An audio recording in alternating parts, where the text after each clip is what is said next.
Komisi Pemberantasan Korupsi (KPK) telah selesai memeriksa Sekjen Partai Demokrasi Indonesia Perjuangan (PDIP) Hasto Kristianto sebagai tersangka kasus dugaan suap dan perintangan penyidikan Harun Masiku pada Senin siang.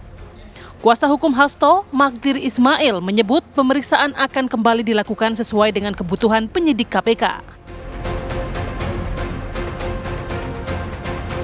Di tengah pemeriksaan sebagai tersangka, diketahui Hasto juga telah mengajukan gugatan pra-peradilan atas status tersangkanya dalam kasus Harun Masiku.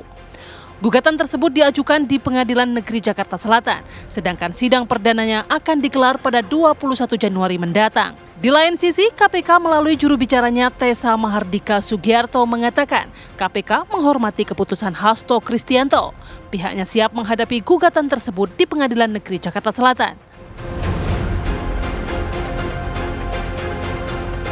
Lantas, tepatkah alasan KPK tak menahan Hasto karena ada pemeriksaan saksi yang belum tuntas?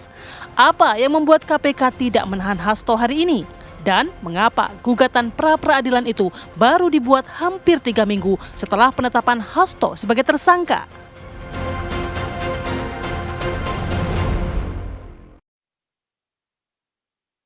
Hasil koordinasi saya dengan penyidik, yang bersangkutan tidak dilakukan penahanan hari ini karena penyidik masih membutuhkan waktu untuk memeriksa beberapa saksi yang masih belum hadir dan masih dibutuhkan. Ya, sebagaimana rekan-rekan ketahui juga ada beberapa saksi yang dipanggil di perkara ini belum hadir. Beberapa diantaranya Saudara Saiful Bahri, ada juga Saudari Maria Lestari, dan ada beberapa saksi lainnya. Jadi penyidik menilai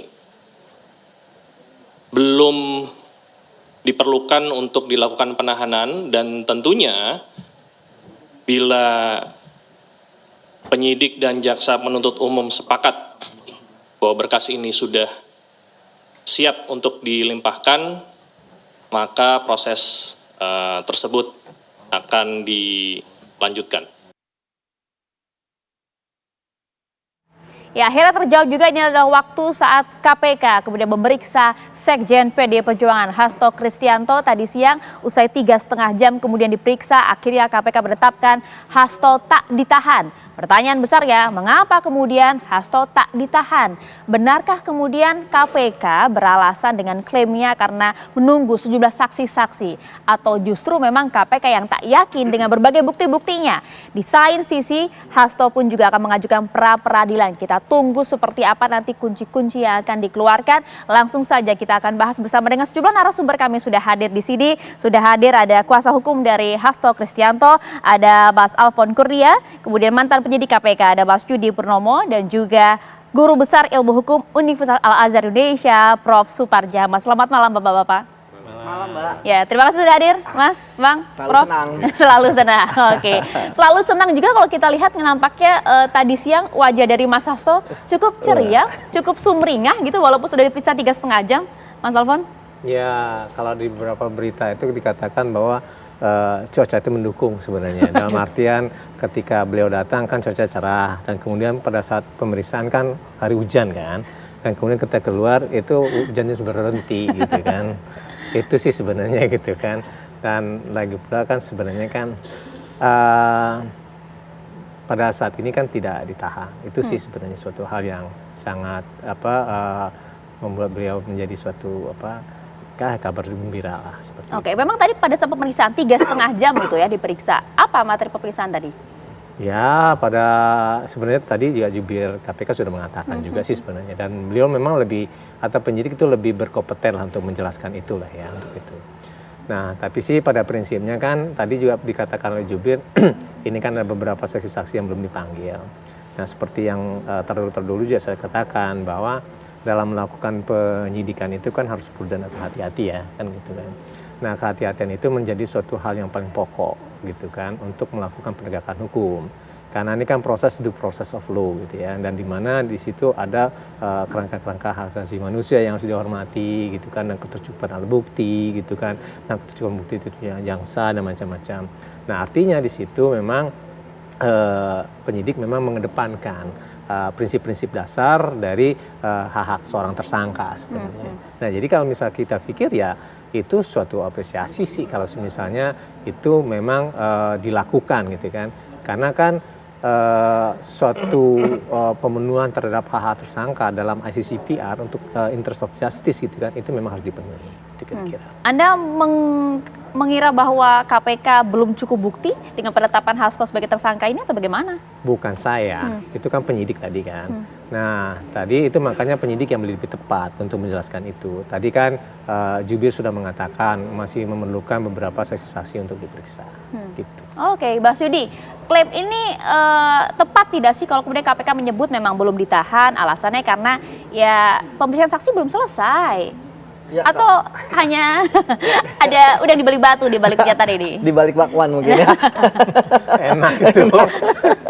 Kalau saya melihat, ya tentu mungkin KPK lagi baik hati hari ini ya.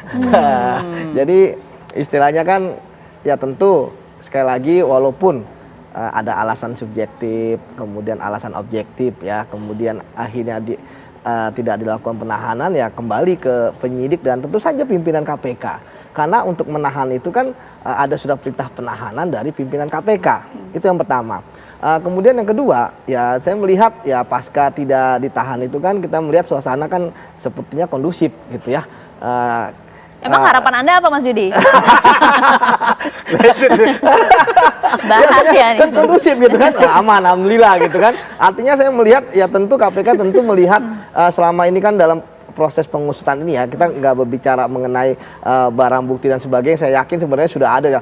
Saya waktu jadi penyidik itu menetapkan tersangka itu ya tentu barang buktinya sudah ada. Yang dilakukan setelah itu kan sebenarnya prosesnya hanya pertama menambah barang bukti, ya kan, kemudian mengembangkan perkara. Ya, tapi ketika tadi tidak ditahan tentu saya lebih banyak melihat bukan faktor hukum ya, tapi faktor non teknis ya. Oke, artinya saksi ini sebenarnya bukan masuk dalam bahan perkara kan? Ya ini pasti akan masuk perkara, tetapi kan dia kan lebih banyak untuk tadi memperkuat pembuktian dari bukti yang sudah dimiliki atau mengembangkan perkara. Itu aja sebenarnya. Sebenarnya nggak cocok jawaban alasan seperti itu ya. Okay. Alasan bilang aja bahwa hari ini kami tidak tahan, udah seperti itu. Kalau seperti tadi kan seperti mencari alasan saja gitu kan. Karena ketika ditahan itu kan dia diduga keras ya kan bahasanya ya kan seperti itu.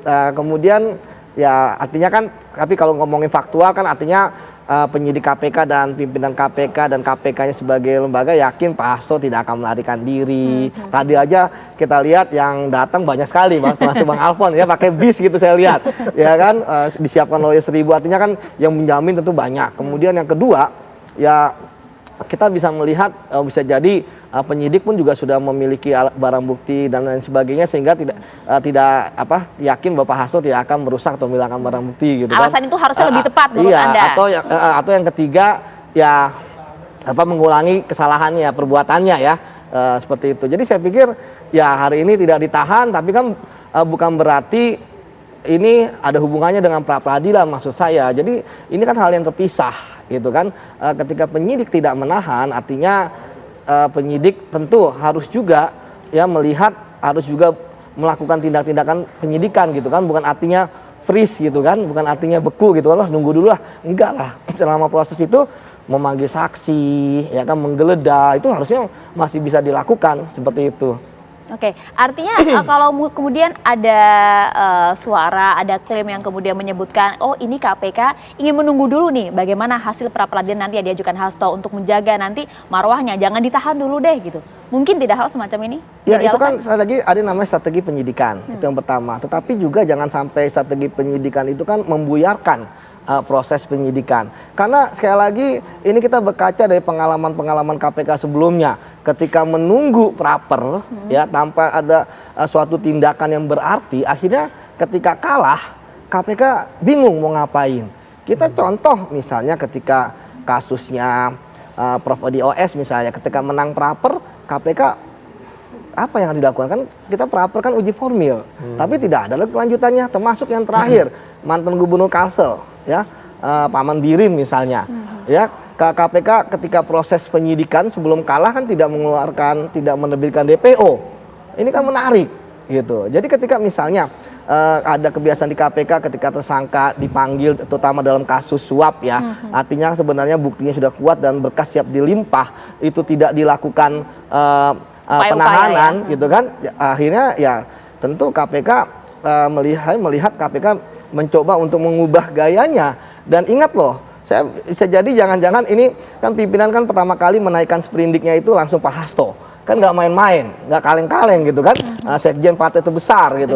Bisa jadi mungkin melihat, ya kalau kita lihat pemberitaan mungkin bisa jadi ada tekanan-tekanan yang kuat dari pimpinan KPK, wah pemberitaan dan sebagainya, udahlah jangan tahan dulu gitu kan, sebagai strategi mereka untuk mengendurkan urat saraf, apalagi kan ya tuduhan-tuduhannya kan tentu bukan main-main ya. Masa sekuat ya kan? KPK terpengaruh dengan opini publik, itulah Mas Budi. Makanya menurut saya, ya kan harusnya nggak terpengaruh, kalau yakin, kalau sekarang kan akhirnya KPK, tadi saya katakan, terjadi dualisme, kenapa nggak ditahan, ya kan, ketika nggak ditahan, posisi satu, wah kenapa nggak ditahan nih? Yang satu senang, sama begitu ditahan, yang satu juga tetap menekan gitu kan, yang satu lagi senang lagi. Oke deh, kalau begitu kita lihat dulu lah ya, kan ada 2 sprindik ya terkait dengan kasus suap dan juga perintangan penyidikan. Kita hadirkan terlebih dahulu ini infografis untuk Anda, bagaimana kemudian kronologi tindak pidana yang kemudian tindak pidana lain yang diduga juga dilakukan oleh Hasto ini pada tanggal 8 Januari 2020.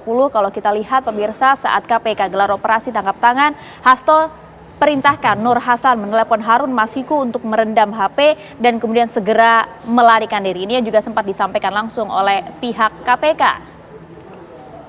Sementara itu pemirsa, pada 6 Juni 2024 sebelum diperiksa sebagai saksi oleh KPK, Hasto juga sempat dituding perintahkan Kusnadi untuk tenggelamkan HP yang dalam penguasaan Kusnadi agar tidak ditemukan oleh KPK. Sementara itu Hasto juga diketahui mengumpulkan beberapa saksi terkait dengan perkara Harun Masiku dan kemudian mengarahkan agar saksi tidak memberikan keterangan sebenarnya. Ini adalah data-data yang kami kumpulkan dari pihak KPK. Prof, kalau melihat dari beberapa data tersebut ya, apakah kemudian bukti-bukti ini masih belum kuat untuk membuat KPK menahan Hasto usai 3 minggu penetapan, sudah diperiksa 3,5 jam, sudah digeledah 2 rumah? Ya, pertama penahanan kan bukan sebuah keharusan, sebuah pilihan gitu ya, yang dapat kan, kalau kemudian terpenuhi syarat subjektif dan objektif kan. Nah soal kaitannya dengan cukup alat bukti adalah kaitannya dengan soal penetapan tersangka.